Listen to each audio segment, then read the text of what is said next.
Well, how stupid can you get, huh? Taking the knee with the kente cloths that they did not understand. How stupid can you get? That's actually a very tough question when it comes to Democrat leadership in the House. And how pathetic can other people be? That taking a knee nonsense. Most of them had no idea what the real facts were. It was stupid. This was extra stupid. Sometimes it was, well, actually kind of nauseating. And when it came to hockey, quite frankly, it didn't even make sense. But this, what you're about to see, is illegal, or at least punishable.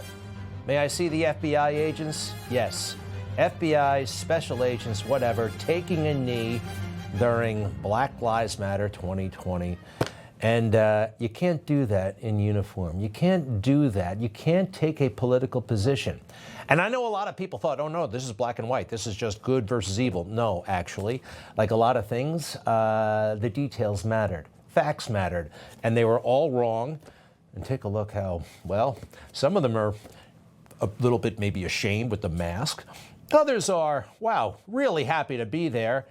I'm sorry, but these are FBI agents taking a political pose. You know, they do it outside, they do it inside, coming up with phony charges against Trump. And now there's some, finally, folks, accountability. Not huge, not dramatic, but a little bit. It took a presidential election, a change in government. But what has happened? They've been reassigned and demoted.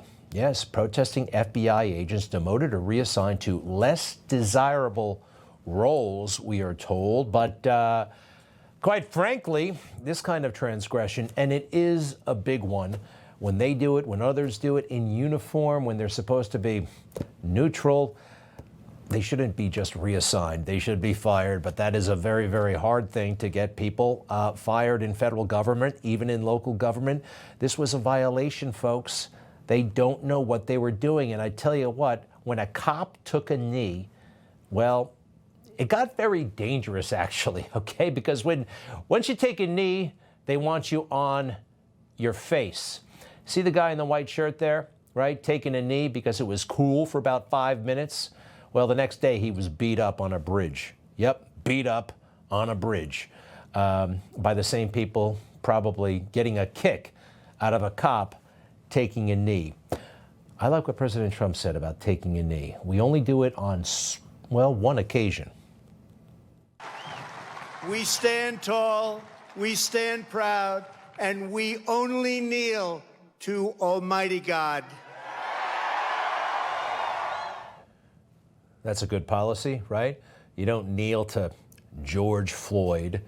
And for the record, nobody knows anything about the George Floyd case except for a couple of hundred people, quite frankly, coast to coast at this point, or anybody who's seen a certain movie that we'll show in a moment. You know, the autopsy on George Floyd showed, well, this man was going to die no matter what happened to his shoulder. Let's see here. No physical findings that support diagnosis of traumatic asphyxia or strangulation. Mr. Floyd had underlying health conditions, including coronary heart disease. The combined effects of any potential intoxicants in his system likely contributed to his death. He wasn't strangled by Officer Chauvin. It is a big, fat lie. And I'm going to recommend, once again, The Fall of Minneapolis. Go to thefallofminneapolis.com. You will know more about this case than anybody who's covered it in the fake news, even for years. Like, the position that Chauvin took wasn't one of strangulation. It was an authorized restraint maneuver that the Minneapolis Police Department actually taught its officers.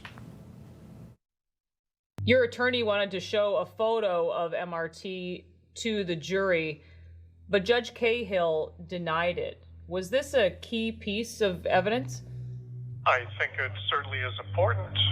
Just the fact that it's a PowerPoint training presentation that the city of Minneapolis Police Department delivered, using that photograph that at least illustrates some of the training techniques that are performed. A training PowerPoint that the city of Minneapolis used to train its officers. Looks kind of familiar. It looks like what Chauvin was doing.